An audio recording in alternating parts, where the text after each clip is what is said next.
ان کے دستخط بھی موجود ہیں جس پہ وہ کہہ رہے ہیں کہ بھائی اس طرح کمیشن نہیں، بلکہ اس پر سپریم کورٹ خود اس پر تحقیقات کرے۔ اب جس کے گھر والے خود جس کو ریجیکٹ کریں اس پر دنیا کیسے یقین رکھ سکتی ہے؟ تو خیر افسوس کا مرحلہ ہے کہ اس پر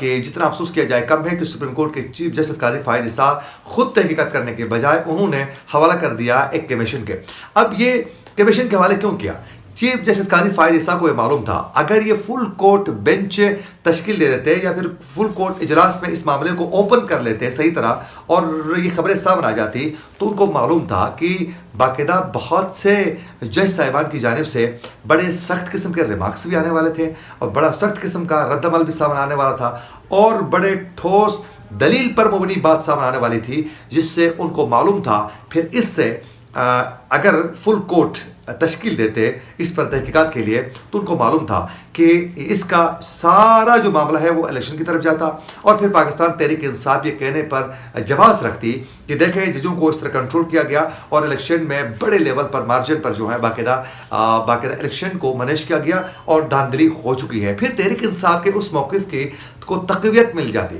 تو چیف جسٹس قاضی فائز صاحب بڑے سمجھدار ہیں، ان کو معلوم تھا کہ یہ معاملہ الیکشن کی طرف جائے گا، پھر تحقیقات جو ہے وہ بہت زیادہ گمبھیر بن جائیں گے، تو ان کو معلوم تھا کہ اس کا کریڈٹ اور اس کا کسی نہ کسی معاملے پر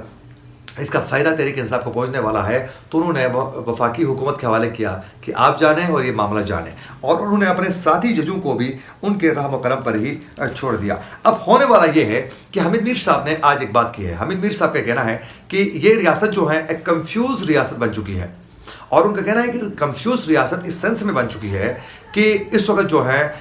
ٹویٹر بند ہے، یعنی ایکس کی بندش ہے۔ اگر پوچھا جائے وفاقی حکومت سے کہ بھائی یہ کس نے بند کیا ہے، اس کو کھولا جائے، تو کہتے ہیں کوئی پابندی نہیں ہے۔ ہاں اس حوالے سے ہمیں معلوم ہی نہیں ہے، ایسا تو ہم نے کیا ہی نہیں ہے۔ اچھا کسی کے وارنٹ گرفتاری جاری ہوتے ہیں تو اس کو اگر عدالتیں روکتی ہیں تو وہ رکتے نہیں ہیں، کسی کی گرفتاری نہ کرنے کے احکامات جاری ہوتے ہیں لیکن اس کی گرفتاری ہو جاتی ہے۔ تو ایک کنفیوز ریاست ہے کہ بھائی عدالتی فیصلے بھی نہیں مانے جا رہے ہیں اور حکومت کے جو معاملات ہیں جس پر حکومت فیصلے سناتی ہے، جو حکومت جو آرڈرز دیتی وہ بھی نہیں مانے جا رہے۔ تو حمید میر صاحب کا کہنا ہے کہ ایک کنفیوز ریاست ہے۔ اچھا اس کے ساتھ ساتھ ناظرین، سینئر صحافی جو اس وقت موجود ہیں، جو کورٹ رپورٹنگ کرتے ہیں باقاعدہ،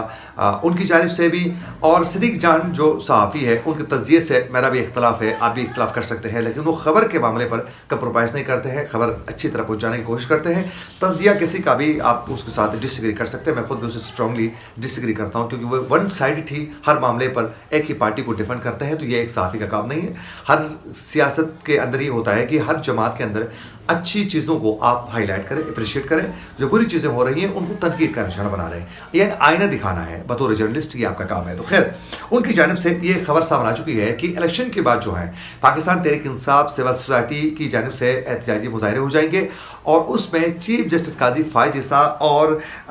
چیف جسٹس اسلام آباد ہائی کورٹ عامر فاروق کے استعفے کا بھی باقاعدہ مطالبہ کیا جائے گا، اور بڑے مارجن پر احتجاجی مظاہرے ہونے والے ہیں۔ انہوں نے یہ باقاعدہ یہ خبر دے چکے ہیں، اور اس کے علاوہ کورٹ رپورٹرز کی جانب سے یہ بتایا جا رہا ہے کہ یہ جو 6 جج صاحبان کا جو معاملہ تھا، اس حوالے سے آلریڈی اسلام آباد ہائی کورٹ کے عامر فاروق صاحب جو ہیں جسٹس، وہ اس حوالے سے باقاعدہ آگاہ تھے، لیکن انہوں نے بڑے ٹیکنیکل طریقے سے اس نے مجرمانہ خاموشی اختیار کر لی ہے۔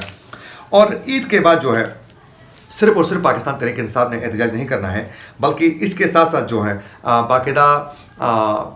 جمعیت علماء اسلام فے بھی روڈ سڑکوں پہ نکلے گی، اور ان کا احتجاج کرنے کا ایک انداز اپنا ہوگا، جس حوالے سے باقاعدہ مولانا 2 دن پہلے بھی اور 1 ہفتہ پہلے بھی وہ ذکر کر چکے ہیں ویڈیو پیغام کے ذریعے کہ عید کے بعد جو ہے باقاعدہ جمعیت علماء اسلام فے بھی سڑکوں پہ نکلے گی، اور الیکشن میں ہونے والے جو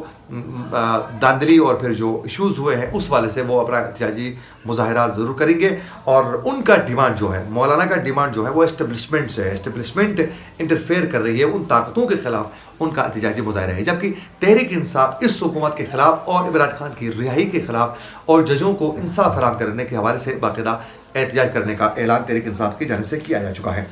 اچھا سینئر جو سپریم کورٹ کے جو رپورٹر ہیں حسنات ملک صاحب، ان کی جانب سے یہ کہا گیا ہے کہ اس وقت چیف جسٹس قاضی فائز عیسیٰ جس طرح کا کردار ادا کر رہے ہیں، جس سے اتنا افسوس ہو رہا ہے کہ آپ بتا نہیں سکتے ہیں۔ انہوں نے کہا کہ اس سے تو بہتر تھا عمر عطا بندیال کا دور، جس میں وہ اپنے ساتھی ججوں کے حق میں تو کم سے کم کھڑے ہوتے ہیں۔ انہوں نے کہا کہ یہ اس کے حق میں بھی کھڑے نہیں ہو رہے ہیں۔ اس کے علاوہ اسد طور کی جانب سے وہ باز نہیں آ رہے ہیں، ابھی بھی اسی طریقے سے جو چیف جسٹس قاضی فائز عیسیٰ کی جو ہٹ درمی ہے، جو معاملات ہیں، اس پر باقاعدہ وہ کھل کے اپنے آواز بلند کر رہے ہیں اور تنقید کا نشانہ بنا رہے ہیں۔ تو یہ وہ صحافی ہیں، حسرات ملک ہو گئے، پھر اسد بالخصوص جو اسد طور تھے، ان کی جانب سے چیف جسٹس قاضی فائز عیسیٰ کے بہت سے مشکل دنوں میں انہوں نے ساتھ دیا ہے، کھل کے ان کے حق میں آواز بلند کی ہے، اور اس کے علاوہ